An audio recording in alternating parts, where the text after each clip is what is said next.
Welcome back. Today we have Platinum Review number 42, Uncharted Drake's Fortune. Uncharted Drake's Fortune is a third-person action-adventure game with light platforming sections and intense gunfights. Originally released in 2007 for the PlayStation 3, Drake's Fortune was remastered in 2015 as part of the Nathan Drake collection for the PlayStation 4, and it is this version that I played. The game was published by Sony Computer Entertainment and developed by one of my favorite game developers of all time, Naughty Dog. Famous for hit series like Crash Bandicoot, Jak and Daxter, and The Last of Us, Uncharted is yet another wonderful series on their highly impressive resume. There must be a beginning of any great matter, but the continuing unto the end, until it be thoroughly finished, yields the true glory. The game begins with main protagonist and treasure hunter Nathan Drake, accompanied by journalist Elena Fisher, as they film themselves with a very old coffin. They are in the middle of the sea off the coast of Panama, and believe that the coffin they have found is that of Sir Francis Drake, a famous explorer from 400 years ago and Nathan's ancient relative. Nate pries open the coffin, and inside finds not Sir Francis's body, but rather his diary.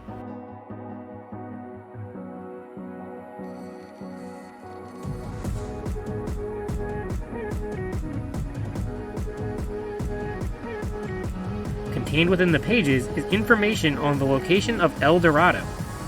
Nate doesn't wish to share any of the information with Elena, as she is recording everything for a TV show. But before she can convince him otherwise, their ship is attacked by pirates, and the opening fight ensues. Do you know how to use one of these? Yeah, it's like a camera. You just point and shoot. This serves as the game's tutorial for how to fight hand-to-hand, aim and shoot, as well as take cover and basic combat strategy.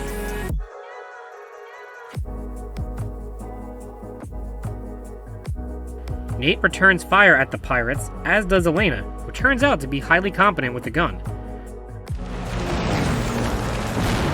no! Damn it! Whole ship's gonna blow! We gotta jump! Oh, wait. What are you doing? Okay. Come on! Go! Eventually, the ship is destroyed, sending Nate and Elena jumping into the water. But they are picked up in a seaplane by Nate's partner and mentor, Victor Sullivan. I can't leave you alone for a minute, can I? I had everything under control until they blew up the boat. Back on land, Nate and Sully discuss their plan to find El Dorado, because although the diary has a ton of information, the last page is torn out. Sully expresses his skepticism of Elena and her reporting. He believes that she will attract unwanted attention from rival treasure hunters if they provide her with information and she reports it on TV. Reluctantly, Nate agrees, and he and Sully speed off, leaving Elena behind at the dock. Hey! Should have seen that one coming. A little while later, Nate and Sully are venturing through the jungle when they come across some ancient ruins. They discover a larger area underneath the ruins, but the treasure within has already been picked clean many years earlier.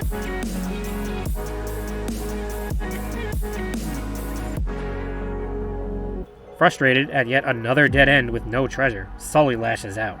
He explains to Nate that he owes a large debt through some bad deals and was really counting on finding some gold.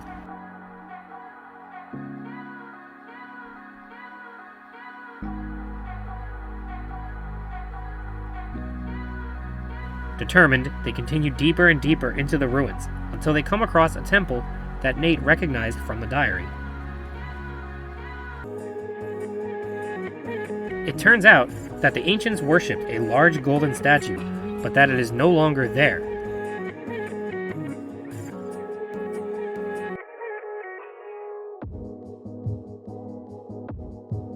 He realizes that El Dorado is not a city of gold, but rather the statue itself, a golden idol.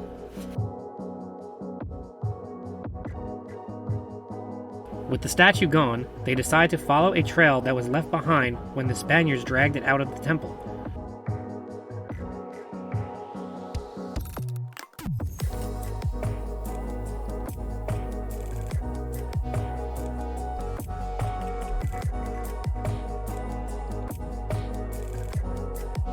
This leads them to a German U-boat, which had got stuck in a river years earlier during a flood. Hold on to this for me, will you? Okay. Looks like I'm gonna have to do this the hard way.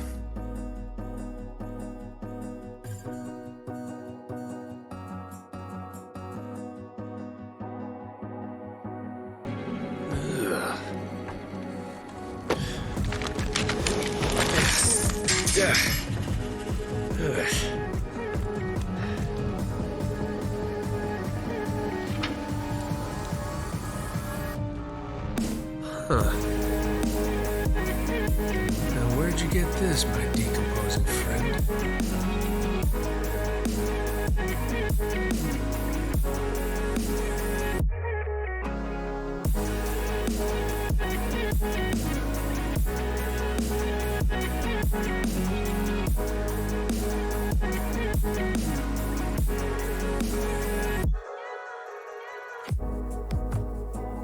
Inside, Nate finds the decaying corpse of a German captain.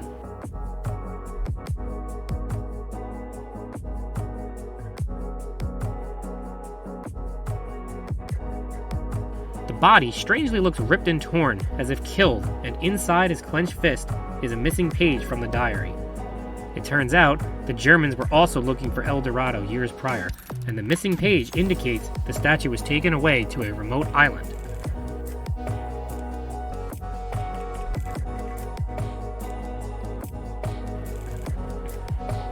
As Nate exits the U-boat and returns to Sully, he is immediately confronted by Gabriel Roman, a criminal leader and the one that Sully owes his debt to.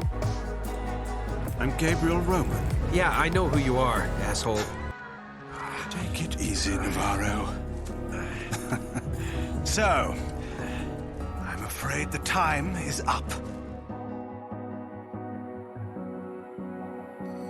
In exchange for the debt, Roman demands the map to El Dorado.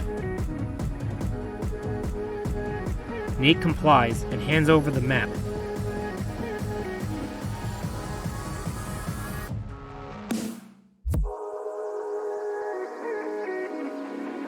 But Roman shoots Sully in the chest anyway, leaving him for dead. An explosion in the U-boat allows Nate to escape during the chaos.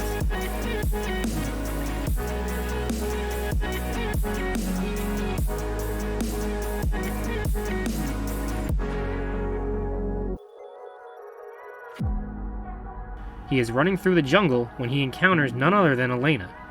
Angry at being left behind, she punches Nate and explains that they were easy to follow. Together they flee through the jungle, eventually finding an abandoned vehicle that luckily still starts, and they leave the area.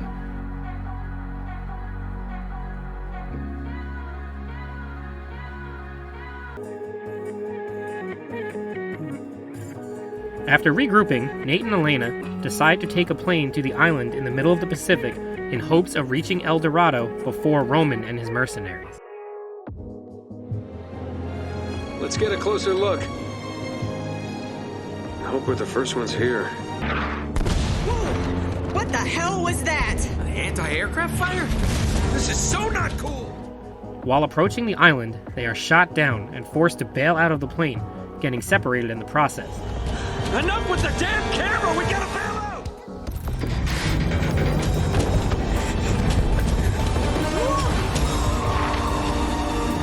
See you on the ground?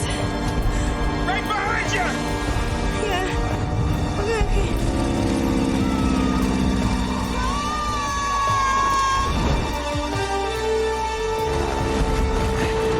What am I doing?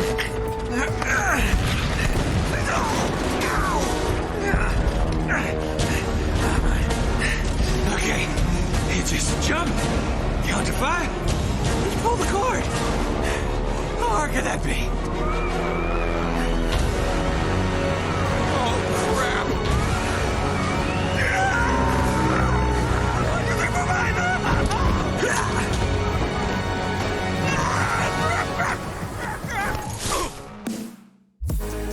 Nate fights his way through the island in search of Elena, He climbs and enters a large fortress where he can see Elena's parachute stuck on a tower off in the distance.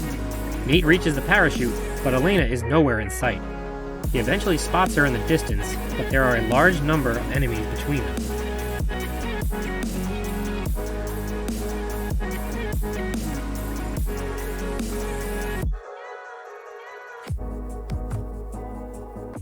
Nate continues to fight off waves of mercenaries until he nearly catches up to Elena, but he is knocked out and captured before he can reach her. Later, Nate awakes in a prison cell. I know I'm not a big-time treasure hunter like you, but I doubt you're gonna find El Dorado in there. Yep, it'll just take a tug to pull these bars out.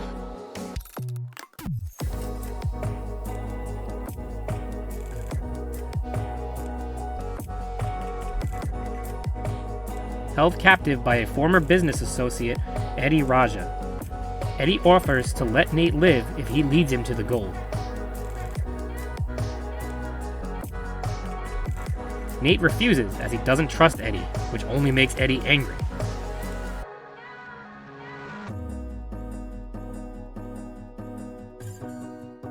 Before things can escalate, Elena rips the bars out of the window and helps Nate escape jail.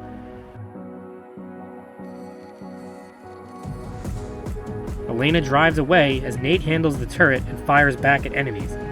This part reminded me of playing a Halo game as the gunner on a Warthog and offered a unique change of pace from the numerous gunfights earlier.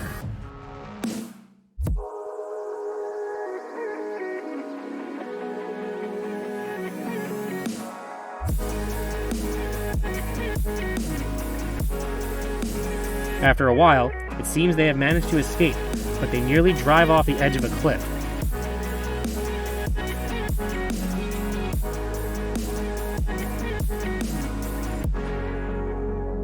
Immediately, Eddie catches up.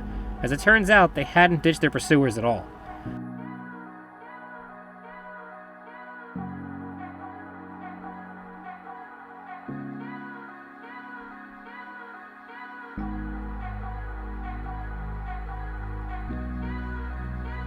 Desperate, Nate and Elena fall back off the cliff and into the water below, escaping into a drowned city. However, this city is not without enemies that must be dealt with. From here, Nate and Elena hijack a jet ski and travel across the water to reach the harbor on the other side. Another new mechanic is then introduced, as the player gets to control Nate on the jet ski while also shooting as Elena. The water is filled with explosive barrels, and this part was reminiscent of Naughty Dog's classic Crash Bandicoot Warped. I couldn't help but feel like I was playing as Coco in her jet ski levels.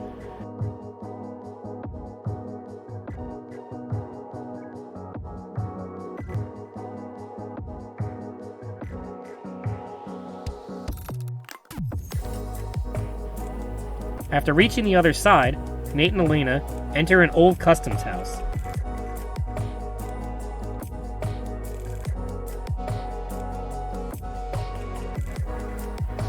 Inside, they find manifests with information about El Dorado, but are no closer to finding it and are reserved to try and leave the island instead.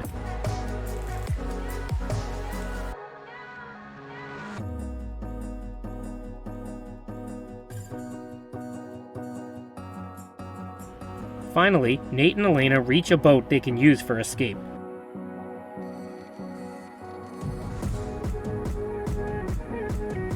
But before they go, Elena shows Nate something on her camera that is shocking.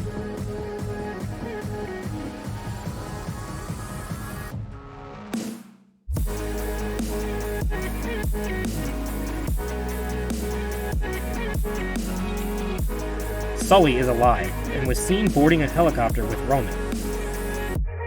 It's not exactly like they're holding him at gunpoint. I know. Yeah, it seems weird.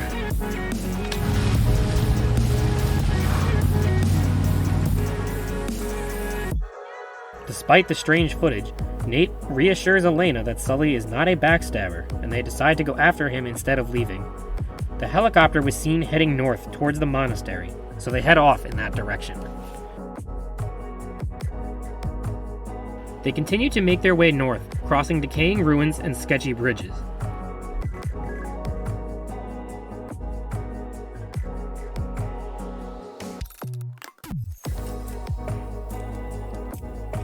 While crossing one bridge, Elena falls through a broken board and is narrowly caught by Nate.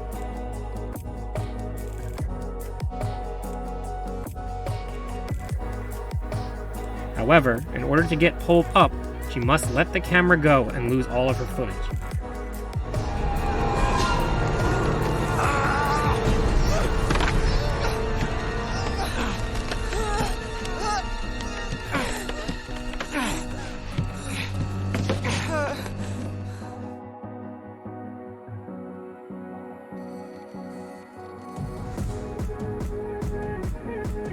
After more Coco jet skiing, they reach the monastery.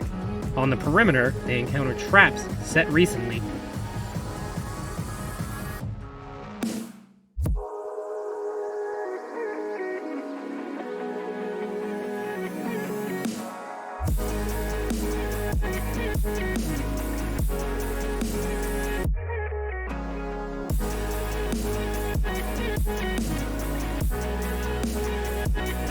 Inside the grounds, they must fight off many enemies, eventually making their way inside the building and finding Sully.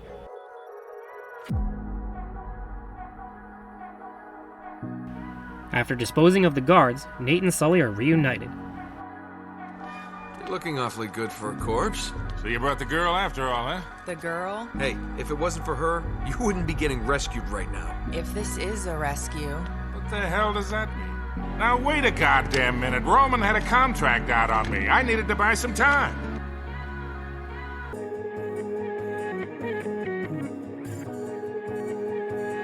Sully explains that he was buying time by misleading and distracting Roman, knowing that Nate would eventually show up. The only reason he survived the shot to the chest was because the diary was in his front pocket.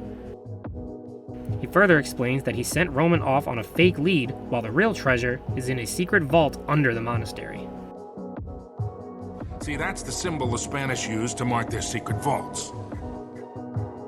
All right, you boys aren't gonna get all chummy and leave the girl behind again, are you? Don't even think about it, Sully. She's got a mean right hook.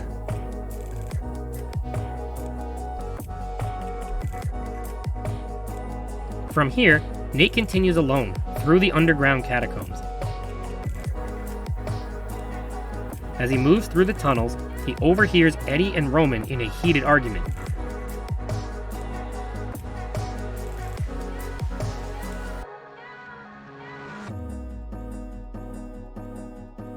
Eddie is trying to convince Roman that the island is cursed, but Roman doesn't believe him. He blames Eddie for failing to capture Nate and secure the island, and fires him. Nate fights and platforms his way through until he finds the secret treasure vault. After more fighting, the team is reunited once more. Inside the mausoleum, they open a secret passage. What do you make of it? I don't know. Could be a dead end. Wait, it looks like there might be a passage this way. But Elena steps on a trap, which separates her and Nate from Sully. It's a trap! Sullivan, are you okay? Sully! Yeah, fine. Still in one piece. Nate and Elena continue alone and search the intricate and highly elaborate treasure vault. Nate and Elena stumble upon the remains of what appear to be Sir Francis Drake.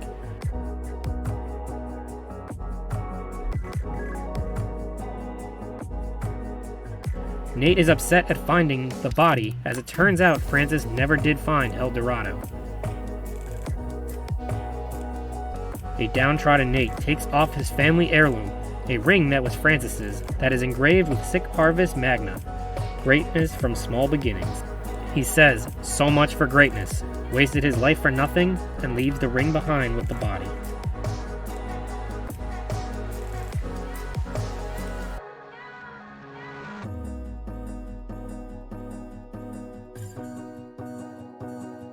Ready to move on, Nate and Elena search for a way out.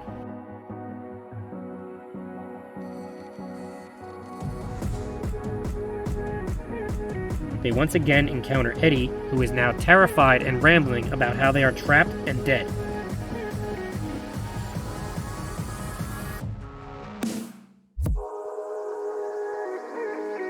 It turns out Eddie was onto something, as large mutated creatures begin emerging and attacking them.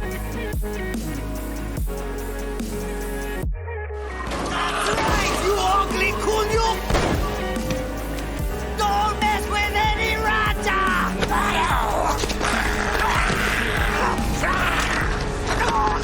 Eddie! Eddie, hold on!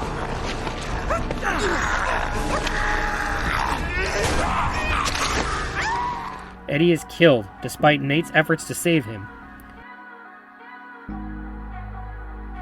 Nate and Elena run from the creatures and close themselves inside what is an abandoned German bunker. Are you okay?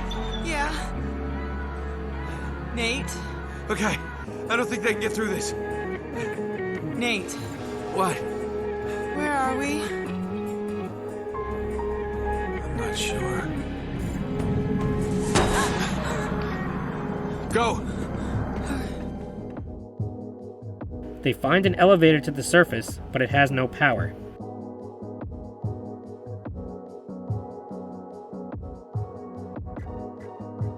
Nate goes alone, deeper to restore power to the lift.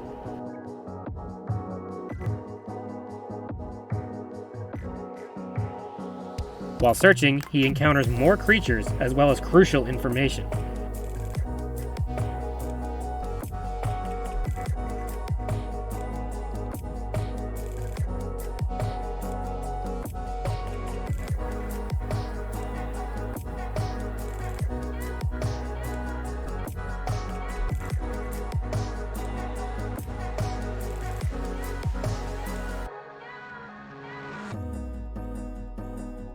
He learns that just like the Spanish before them, the Germans discovered the statue and became cursed. My end is near. The devils hunt for me in the darkness. The gold of El Dorado bears a terrible curse. The Spaniards have unleashed hell, become as demons.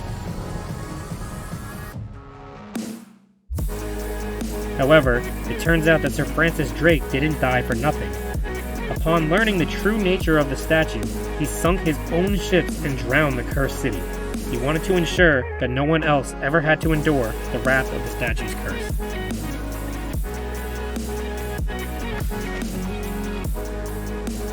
Upon restoring power and returning to Elena, Nate discovers that Roman has kidnapped her. Can you hear me in there? Loud and clear, jackass. Oh, no microphone on your end. What a shame. Nate, get out of there before... Elena! Leave her alone. Nate fights his way through more areas until he reunites with Sully, who is pinned down and in the middle of his own gunfight. Together, they dispose of what enemies are left and head off to rescue Elena. They reach the location of El Dorado, but are too late.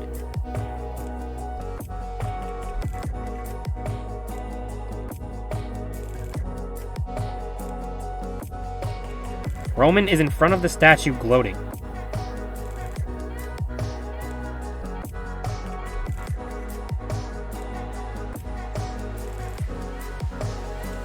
Navarro, who has been berated and embarrassed by Roman throughout the story, tricks him into opening the statue.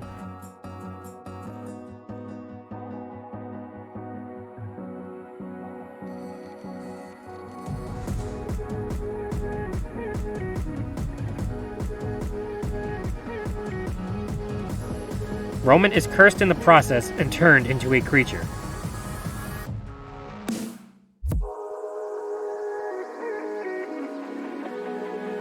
Navarro kills him and takes the statue for himself with the intention of selling it as a weapon to the highest bidder.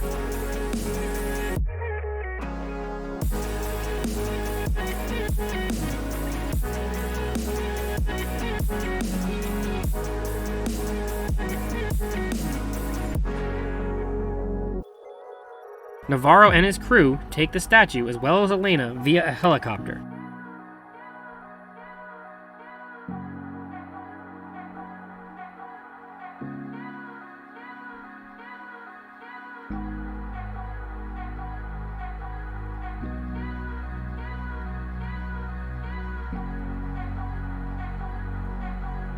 Nate chases and clings to the statue as it hangs from beneath the helicopter.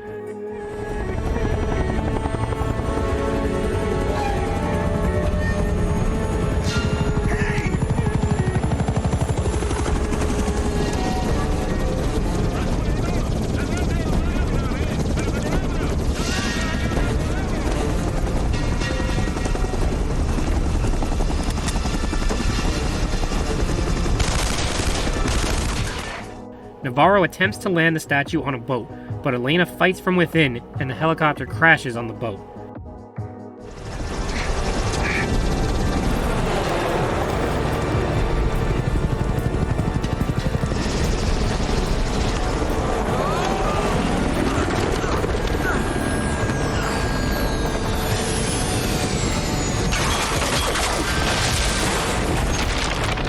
Oh my god.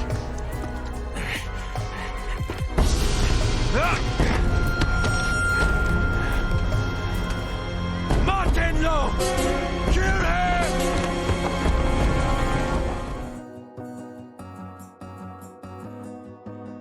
On the deck, Nate engages in intense firefight until eventually reaching Navarro. After some quick hand-to-hand combat, Nate pushes the helicopter into the water. The statue is still attached by a rope, which wraps around Navarro's leg and drags both him and El Dorado into the depths of the sea.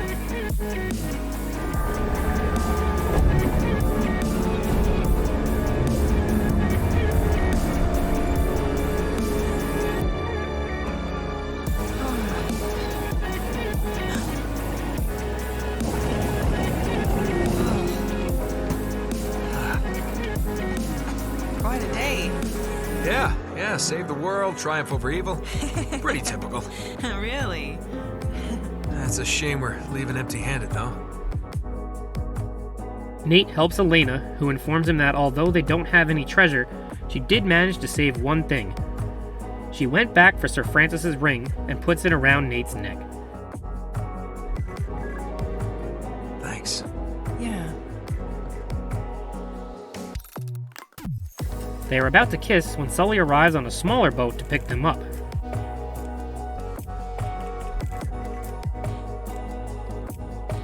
Got us a boat. We already have a boat. Yeah, big boat. I like this one better. On board, he uncovers a large amount of treasure that he borrowed from a couple of pirates who were too dead to care.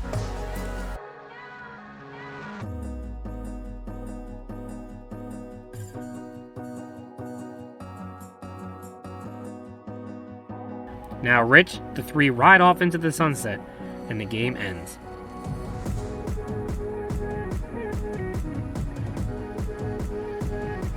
Overall, the game was a fun adventure with great characters and a simple yet challenging combat system.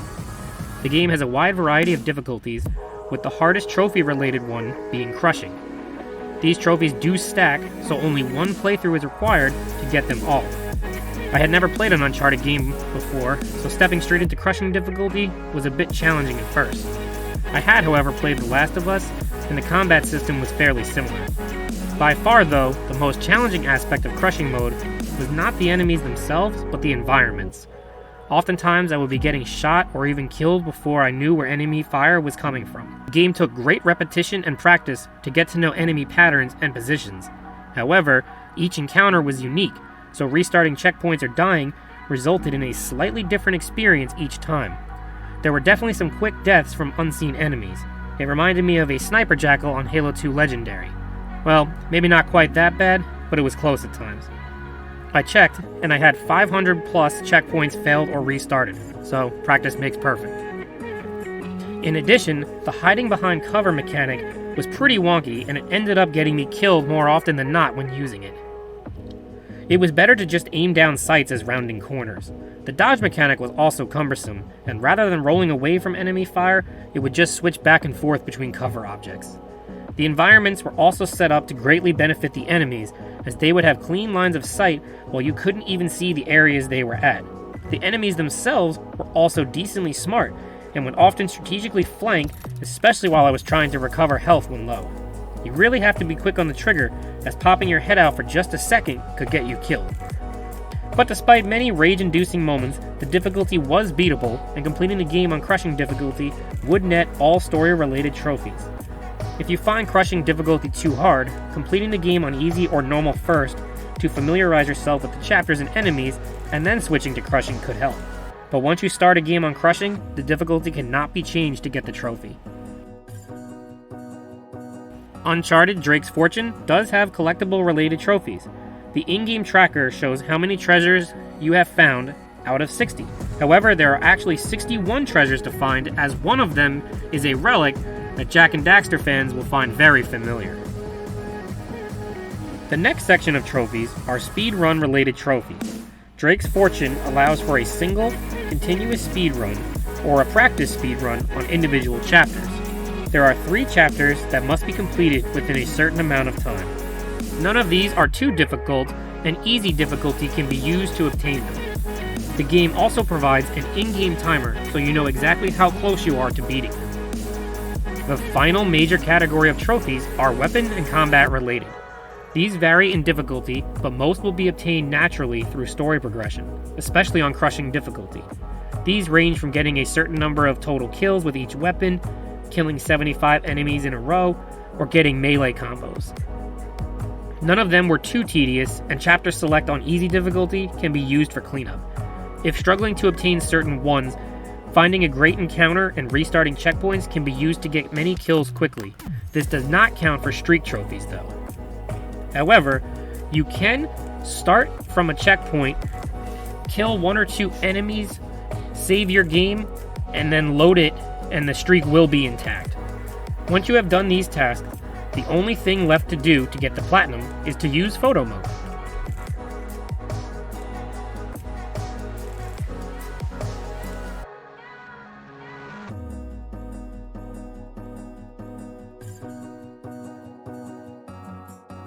However, as part of the Nathan Drake collection, Drake's Fortune does have non-platinum add-on trophies. I decided not to go for these as the game added a brutal difficulty, which basically renders you one-shot throughout the entire game. You can glitch yourself into the bonuses and make it so that the enemies are one-shot as well, but it was mostly just obnoxious and a little bit unfairly hard. I don't mind challenging, but getting one-shot over and over again wasn't exactly fun. The other trophies require a full story speedrun of less than 2 hours and 30 minutes, and some other easy miscellaneous trophies. I will probably complete this trophy at some point. I'll update if I do. Right now I'm about 4 to 5 chapters through. Overall, the Platinum experience was of medium, borderline hard difficulty, as crushing difficulty was very hard, but definitely beatable. The Platinum process is straightforward and does not require any annoyingly tedious tasks or overly difficult speedruns. I would recommend playing this game and going for the Platinum for anyone who is a fan of third-person action-adventure games, as this one was enjoyable from start to finish. Thank you for watching, and I'll see you next time with Platinum Review number 43.